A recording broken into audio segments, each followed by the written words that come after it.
اپنی غلطی مان لینا اور اس پر ندامت کا اظہار کرنا، اس کو ٹھیک کرنے کی کوشش کرنا اور آئندہ سے نہ کرنے کا عزم کرنا، یہ انسان کی حقیقی کامیابی ہے۔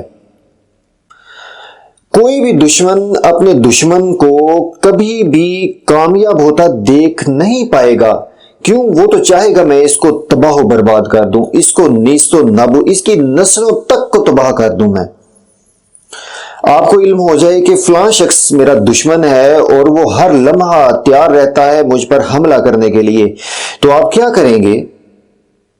آپ اپنی سیکیورٹی کا انتظام کریں گے، بلٹ پروف جیکٹس، گھر کی سیکیورٹی، ایون اس سے بھی بڑھ کر آپ کیا کریں گے؟ اپنے لوگوں پر نظر رکھیں گے، اپنے ارد گرد کے ماحول پر نظر رکھیں گے، اپنے دوستوں رشتہ داروں پر نظر رکھیں گے کہ کہیں کوئی غلط سوچ کا شکار ہو کر یا لالچ میں آ کر میرے دشمن کا ساتھی نہ بن جائے۔ اسی لیے فرمایا گیا ہے یا ایھا الذین آمنوا ان من ازواجکم و اولادکم عدوا لکم فاحذروہم، اے لوگوں جو ایمان لائے ہو، بے شک تمہاری بیویوں اور اولاد میں سے بعض تمہارے دشمن ہیں، پس بچو ان سے، پس نظر رکھو ان پر۔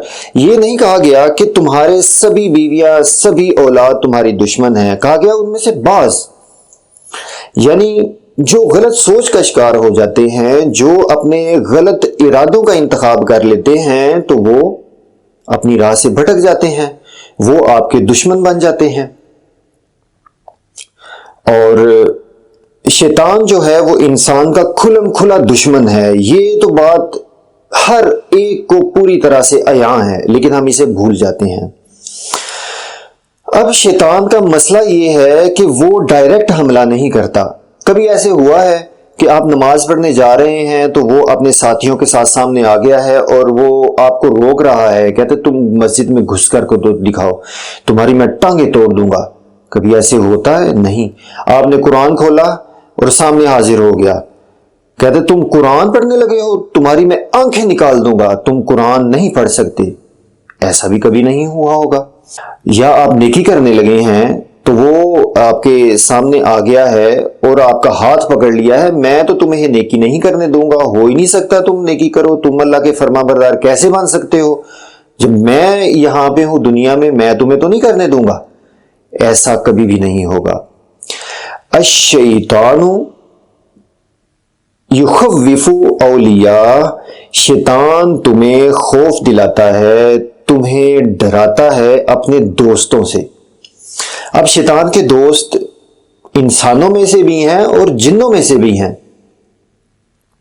اس کے علاوہ فرمایا گیا الشیطان یعدکم الفقر ویأمرکم بالفحشاء، اور تمہیں حکم دیتا ہے بے حیائی کا۔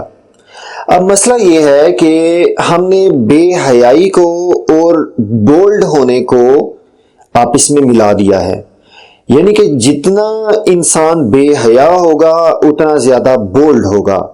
لیکن یاد رکھیں، بولڈ ہونے میں اور بے حیا ہونے میں زمین اور آسمان کا فرق ہے، اور ہمیں اس چیز کو پہچاننا چاہیے۔ اب اگر غور کیا جائے یہاں پر تو دو چیزیں ایسی ہیں کہ جو انسان کو متحرک کرتی ہیں کچھ کر گزرنے پہ۔ ایک